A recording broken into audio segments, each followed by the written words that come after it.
A lot of film critics and Twitter users and video essayists will tell you that 90% of cinematography nowadays is crap. And they're right. The lighting is too soft and too flat, the contrast and saturation is too low, and everything has a soulless, Instagrammy smoothness to it. This has been blamed on streaming services, digital cameras, visual effects, and a host of other scapegoats. But none of these culprits are truly to blame. There is a very simple reason that 90% of cinematography nowadays is crap. It's because 90% of cinematography has always been crap. Because, as science fiction author Theodore Sturgeon so insightfully put it, 90% of everything is crap. Now, I want to make it clear that I don't mean to disparage any of the DPs, camera operators, or colorists that worked on any of these movies. Every movie that I talk about in this video was shot by competent, talented professionals that showed up to set and did their jobs incredibly well. Even boring, generic cinematography was crafted by the careful labor of brilliant professionals. Most of the crap cinematography I'm referring to is well executed by every professional standard, does the job it sets out to do effectively, and is generally aesthetically pleasing. A film is a collaborative business venture with a lot of complex decision-making at multiple levels, and as someone who's worked in this industry, I can guarantee you that the worst movies you've ever seen had sets filled with incredibly talented people that showed up and did great work. The percentage of cinematography that is crap today is no greater than the percentage of cinematography that was crap a decade ago. But zero, you say. They're not shooting on film anymore. They're optimizing for Netflix. They're using CGI. And all of those things are probably somewhat contributing to the specific kind of bad that is plaguing the cinematography of right now. But none of those things have stopped great DPs from crafting beautiful, evocative, and effective images over the last few years. The main reason that so much of today's cinematography falls into this specific kind of bad is that smooth, low contrast, and desaturated is just what's popular right now. It's not the death knell of art, and it isn't a sign of the apocalypse. It isn't the end of movies as we know them. It's just a trend. Inside Llewyn Davis, Phantom Thread, and The Batman are all low contrast and softly lit, but they're shot by skilled DPs, and their photography is rightfully celebrated.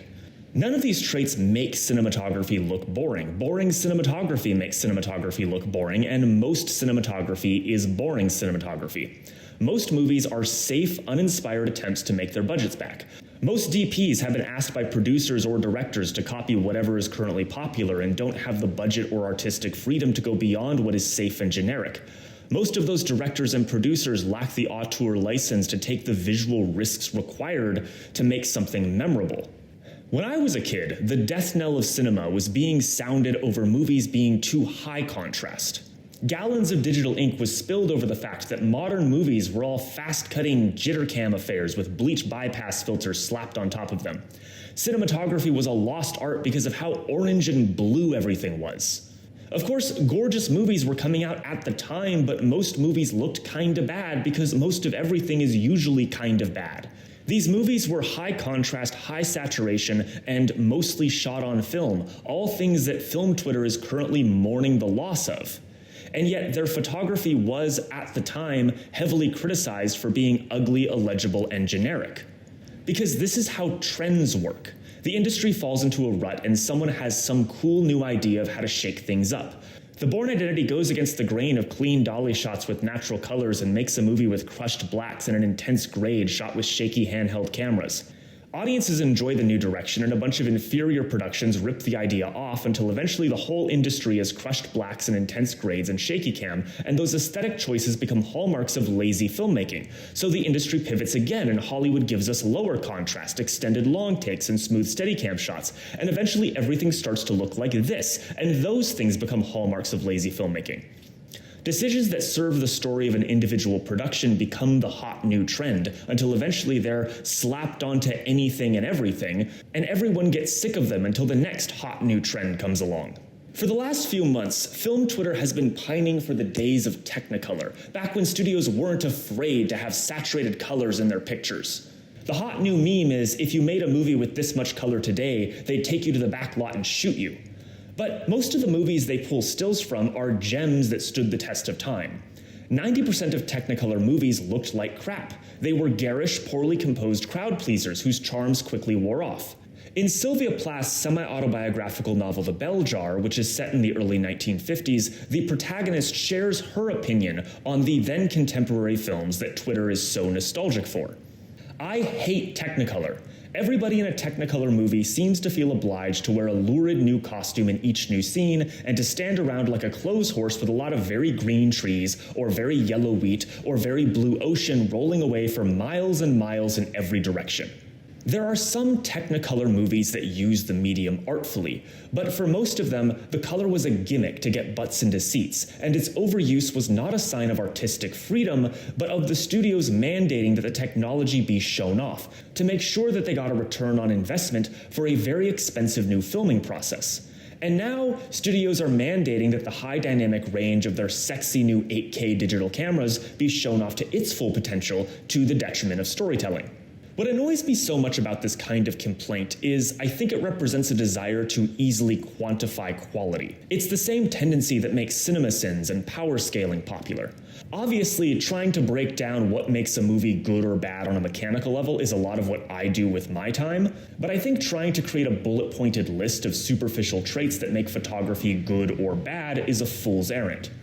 What makes good cinematography? Well, in my opinion, good cinematography is legible, it communicates, it directs the eye, it uses line, motion, contrast, color, light, shadow, scale, and composition to tell us what's important and what's secondary, what's general and what's significant. It establishes tone, mood, and setting. It can be high contrast or low contrast, saturated or monochromatic, shaky, smooth, or locked off entirely. It can hold on an unbroken take or wildly cut in an impressionistic montage. 90% of modern cinematography is crap, but that means that 10% of it isn't, and 10% is a lot of movies. One thing I've really been liking about Park Chan-wook's latest movies is how aggressively digital they look.